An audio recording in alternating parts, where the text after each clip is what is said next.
the end of the day today, and we're going to go. We lost our moderator too, so we'll be moderating. If anybody wants to moderate this panel, let see me. We're going to talk a lot about that last stuff that Roman was talking about, called survival of the ecosystem. Right? What types of things can survive regulatory attack? That's the presumption. We're operating without permission, so what works and what doesn't? We did have a speaker that didn't make it. She was kind of that's her area of expertise, regulatory controls. But I think Roman covered the topics that she would have. The point being is, if you're operating in the white market, which is kind of what's being described, right, there are challenges. I also wanted to comment, I don't consider holding, trading, speculating, any of those things invalid uses of Bitcoin, right? Talking about the security model, holding is just not, it doesn't provide that aspect of security, right? There's no validation, there's no way to protect Bitcoin, you're just not an entity until you actually accept something. So not invalid, just different aspects of it. Okay. So the objective of this presentation, which I just called Statism, is just to bring in kind of a number of aspects of the state impact on Bitcoin. So these are the different slides. So just go to the first one. So just use this term Fedcoin to refer to a coin that's like a Bitcoin, but not with very small changes, trivial changes to Bitcoin code. You can implement these objectives. So the technology is not the issue at all. The technology doesn't provide the security. People do, always. So it's just kind of a theoretical coin that, this year became explicit reality, like we're going to make a Bitcoin. So what would be the objective of Bitcoin?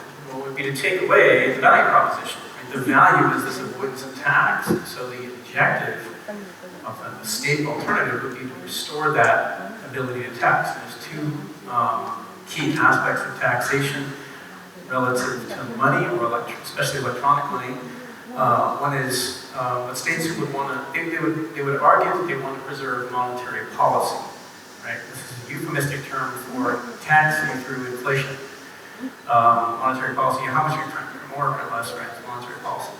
So that can also include currency controls and other things, but it's primarily about how do we get more tax revenue through printing money. I'll talk a little bit more about that. And then to prevent money laundering, which is a euphemism for not being able to see what you do so that we can tax you for doing it.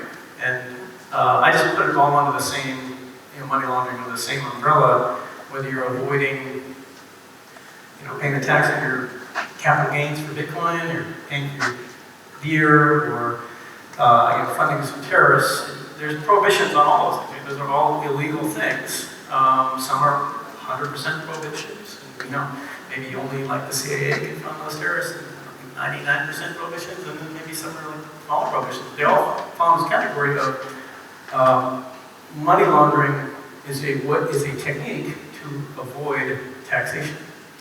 Again, very general, but it's the principle underneath everything else. Okay, so the technical change is required to implement a Fedcoin. So if you look at these two aspects, monetary policy, inflation, that's a consensus rule, right? We call it inflation, new Bitcoin being produced in a declining schedule. But of course, the state creates a Fedcoin, they'll want the ability to issue themselves new Bitcoin, a new Fedcoin, right?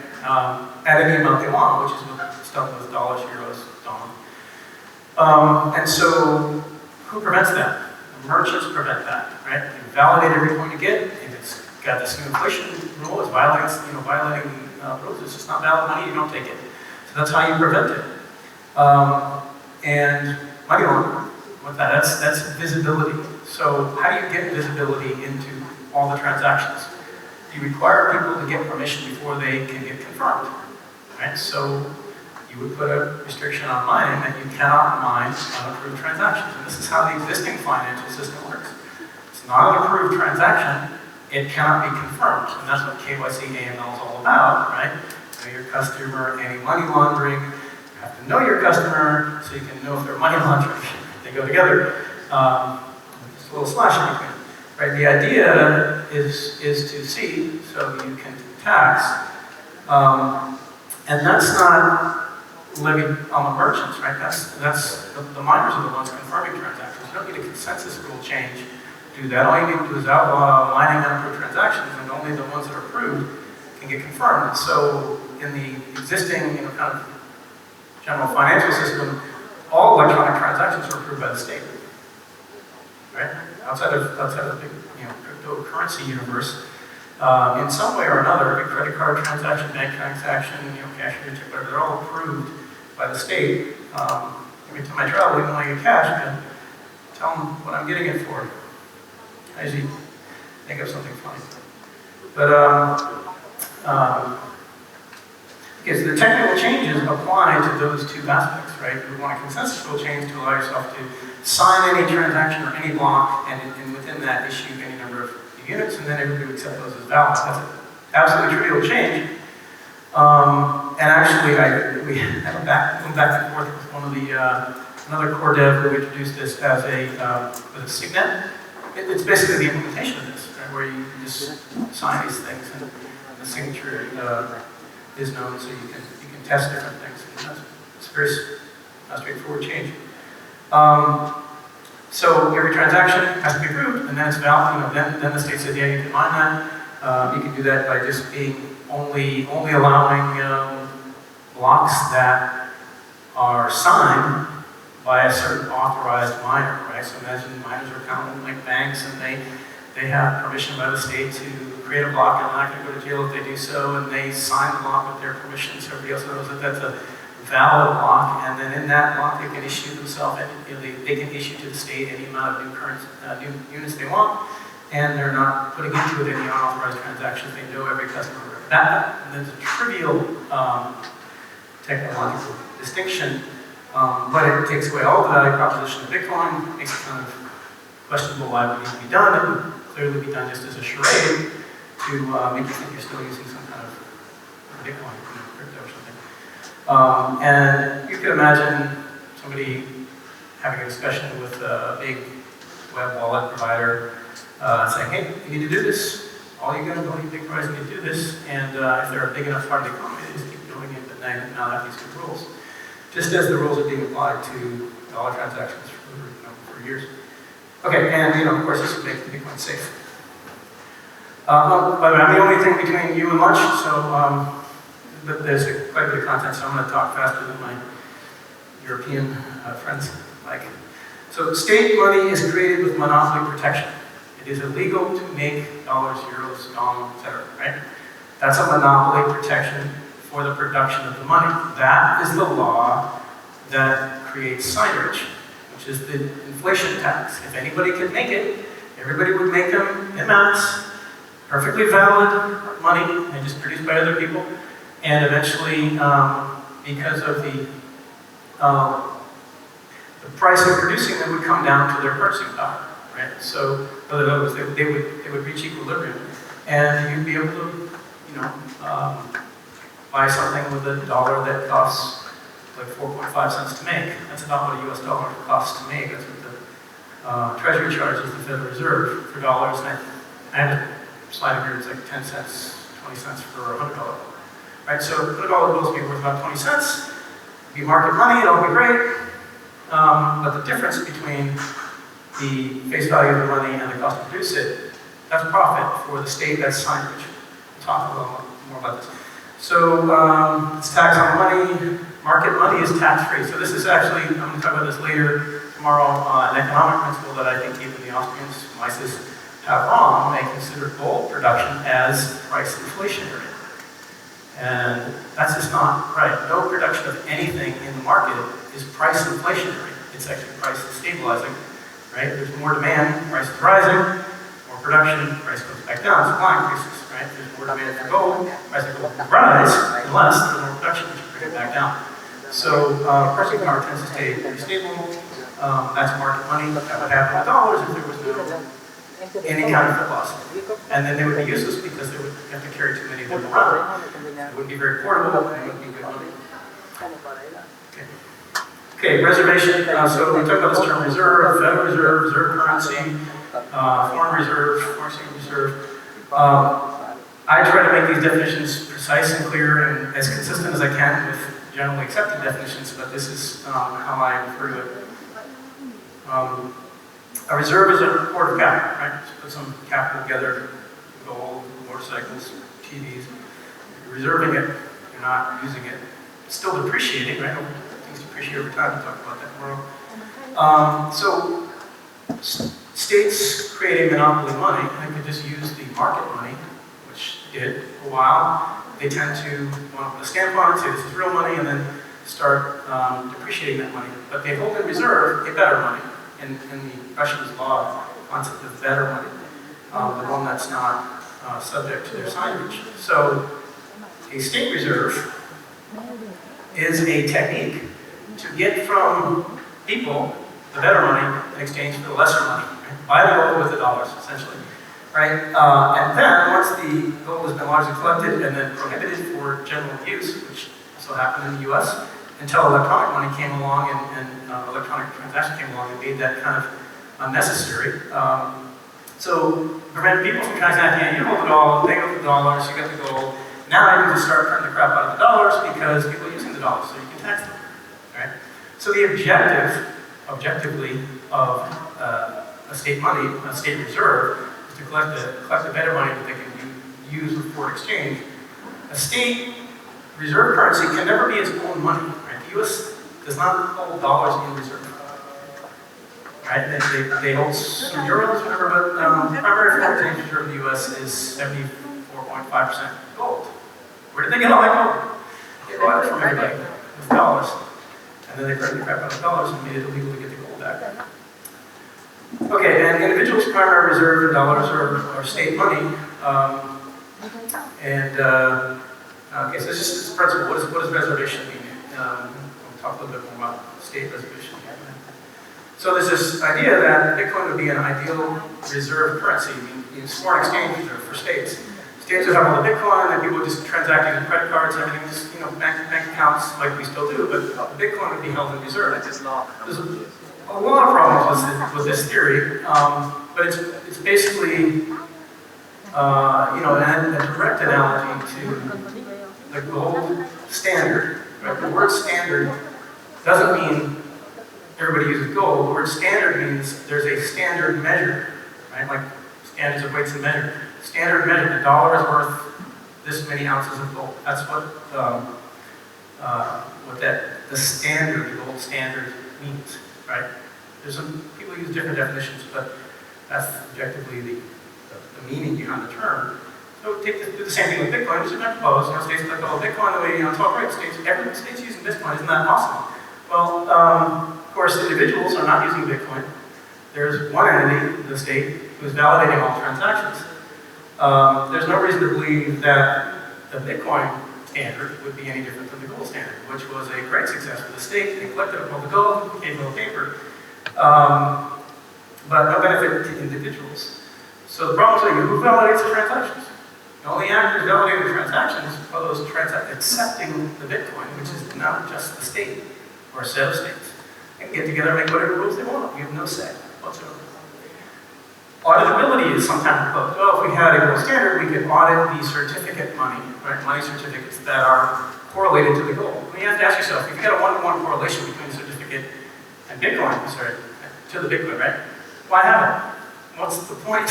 Right? It's already electronic money. One-to-one, right? The objective, again, going back to the reservation principle, the objective of state money is to tax, is to decouple the money certificate from the money. So a dollar started out as a money certificate. You could go to the bank and get your gold anytime you want. And now it's fiat, right? It's not credit anymore. It's just money, but it has no use value, so it's fiat. So the presumption of auditability not only cuts against the objective of state money, so there'd be no reason for them to do it. But it's not possible, right? You can't audit some certificates against Bitcoin. How do you know how many certificates there are? How do you get them all together at the same time and trust the auditor that has counted them all up? Right? People have proposed this, and I have not seen a legitimate answer to this question. So it runs against the objective, and it runs against the technological capabilities of the system. You could certainly create, like Lightning, for example, an electronic proxy for the money, and we'll talk a little bit about more of that tomorrow, but that's not operating as a reserve currency, right? Backing the existing banking system. Anyway, so gold standard, big success as a tax mechanism. Bitcoin standard, pretty much the same thing. All right. So this is U.S. Federal Reserve buys dollars from the Treasury at these prices. This is on their own website. So it costs 14.2 cents to make a $100 bill. It's interesting, only the paper is fiat money, right? Metal has use value, it's not fiat, and it has no signage, really. The Federal Reserve pays the Treasury in the U.S. face value for coins. It'd be 25 cents for a quarter. But this is where the inflation comes from, the paper. Okay. So, I use the U.S. as an example and apply to all state lines, but central bank independence. So, at least in the U.S., the idea is we have this central bank, it's got its board of governors, yeah, there's some interaction with the state, but they're kind of independent. Why do you want them independent, right? Because you don't want them to respond politically to pressure to print the crap out of money. So you separate that, hopefully they are more objective. But this independence is, clearly a sham. It's complicated, so people don't really understand it generally. It's kind of hard to uncover. I once had about 25 years ago or so, a big thick book on the Federal Reserve. It was, I never got anything out of that. But it's actually a pretty simple principle. The Federal Reserve in the US is a central bank. Any profit it makes, it gives to the Treasury every year.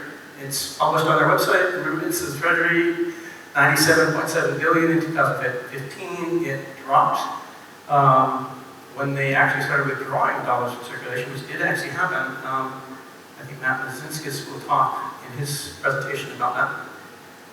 So the Fed masquerades as a nonprofit that doesn't print money. They always say, we don't print money. Right? So who prints money? The Treasury. The Fed goes to the Treasury, say just whatever amount of money they want. I'll buy it from you, they print it, they pay those steep discounts you saw on the previous slides. Very simple. So the profit from that money, which circulates then at face value, is transferred to the state. Okay, so we have state lending and state borrowing on 2 slides here. So let me go back. So there's this term free banking that economists use. Basically, it's stateless banking, just free market. So when banks want to borrow money, they borrow from the market, and they pay market price for capital. So it's a voluntary system. In state banking, lender of last resort is a taxpayer, an involuntary system, right? So lender of last resort being the Federal Reserve, which can lend X money. Okay, so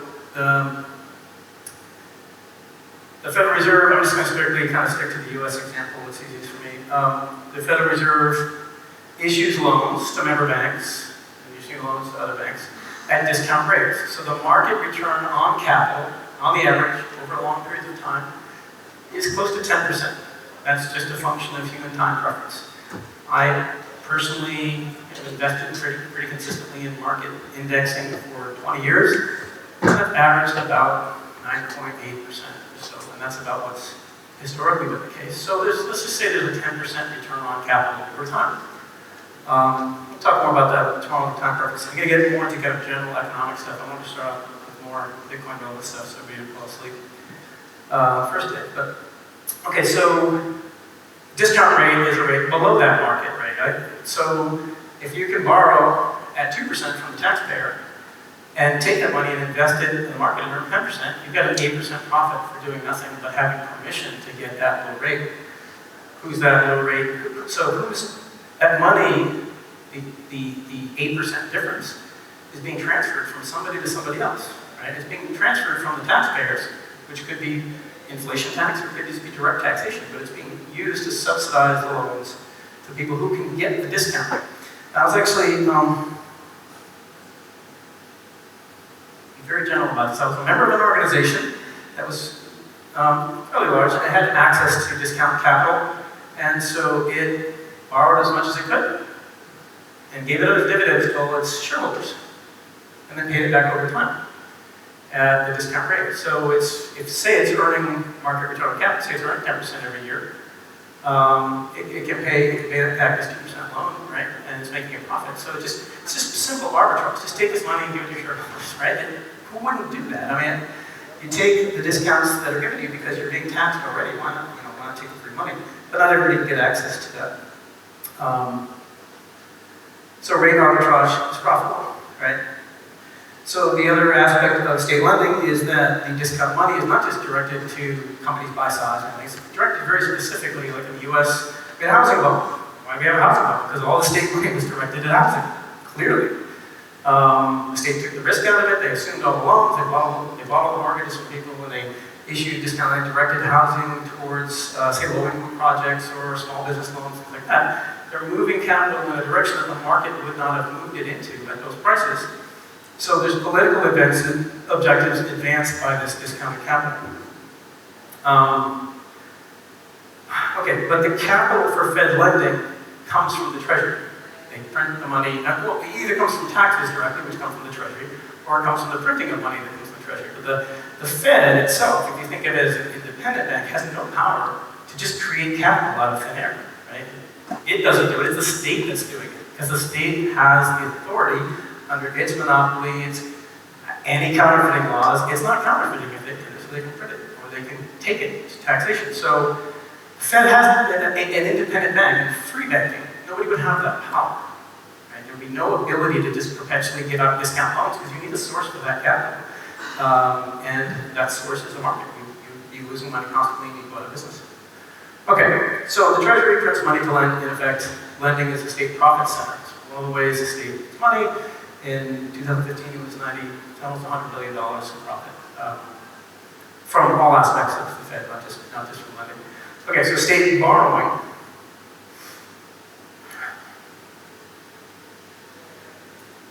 In the US, the Treasury borrows money so that the state can pay its employees, its bills, pay any kind of social benefits, military, whatever. So, in many cases, the Treasury will just issue notes, Treasury bills, and sell them to the public, right? And so the Fed doesn't buy them directly from the Treasury. It goes out into the public markets, tells the markets essentially what it's going to pay, what it's targeting for a rate. So by buying more or less, they create more or less demand. Intermediaries, people basically speculating on the price of this debt, look at the price the Treasury, the yield that the Treasury is offering, and how much we're going to pay you for lending us this money, and they look at the target that the Fed is targeting, and they buy them up and they sell them to the Fed. The Fed calls it's open market operations.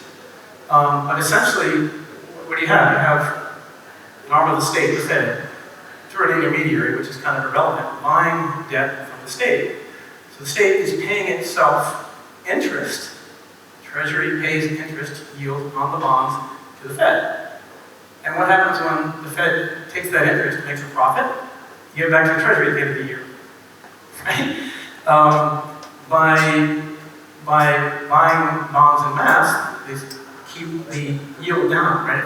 If it was only the market buying, not the taxpayer, yield on bonds would rise quite a bit, presumably, because there's less demand for them, right? So not as many people want them. The taxpayer is not buying bonds anymore forcibly, so prices rise. Now the interest on the debt is quite a bit higher. Instead of being 1%, it would be 10%. By keeping the interest rate down, not only keeping down the rate returned to the Fed, which is then remitted back to the Treasury, they're keeping the rate down on bonds that other countries buy and other individuals buy. But people will buy these, for various reasons. They tend, at least in the US, they tend to get paid. But if you understand market, right, well, why you would buy a treasury for 1% if you earning 10% of your capital in the market index.